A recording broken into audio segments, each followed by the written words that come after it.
The certainty that China is continue to pursue its path to net zero is hugely important, especially now that we face the risk that the US might leave the COP process. The US has been a bit wavering in its commitment to funding and tackling climate change. The fact that there is a very strong commitment from China to the energy transition will help sustain some of that momentum globally.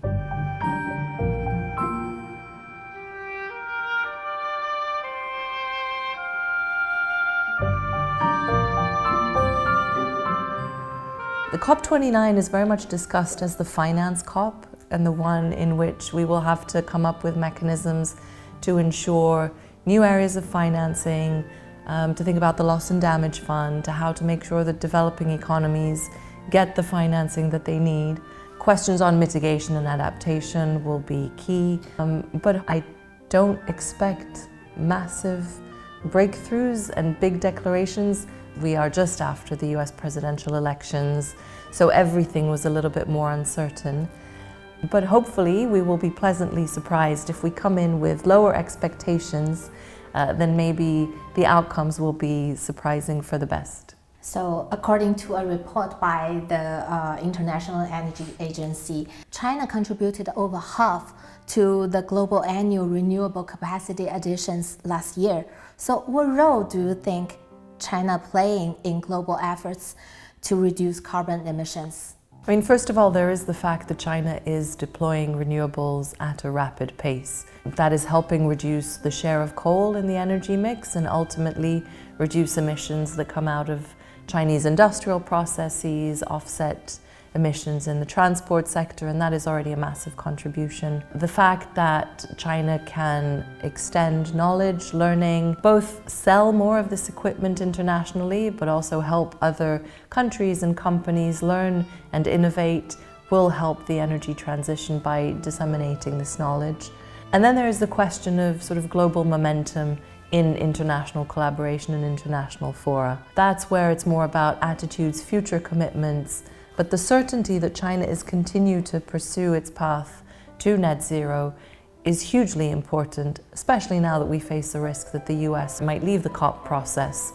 The fact that there is a very strong commitment from China and from the EU to the energy transition will help sustain some of that momentum globally.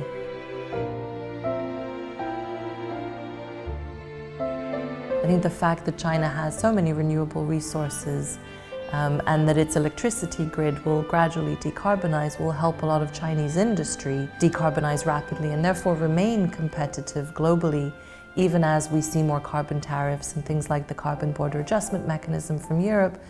So we're at a point, I think, today in China where environmental protection does not have to be at odds with economic growth, and actually they can be quite complementary.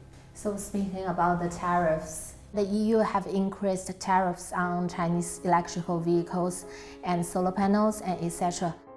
Some say the policy blocks access to low-cost clean technologies and undermines efforts to curb greenhouse gas emissions. Do you think this will slow down the global energy transition? I mean, we've certainly seen that these tariffs and barriers are raising the costs. They're also increasing the complexity of working across these supply chains because companies are looking for solutions, but solutions take time to develop and build, and therefore there is a cost implication. So it's clearly delaying the energy transition, increasing the costs, but I think we have to bear in mind that every country has to balance its different policy priorities. And there's also a disparity when you think about developed economies, both how they approach the energy transition and climate change domestically, internationally, and their own actions and commitments. Of course, the US has been a bit wavering in its commitment to funding and tackling climate change. The EU has been slightly more consistent in its approach, but then we've also had the reality of a very complicated few years with energy crises, with high prices, inflationary pressures, supply chain bottlenecks, and so climate change and the energy transition have unfortunately been lower on the priorities of a lot of governments. And for many European and US countries, having the cheapest energy transition is no longer the only priority, because industries within these countries are being outcompeted and are losing.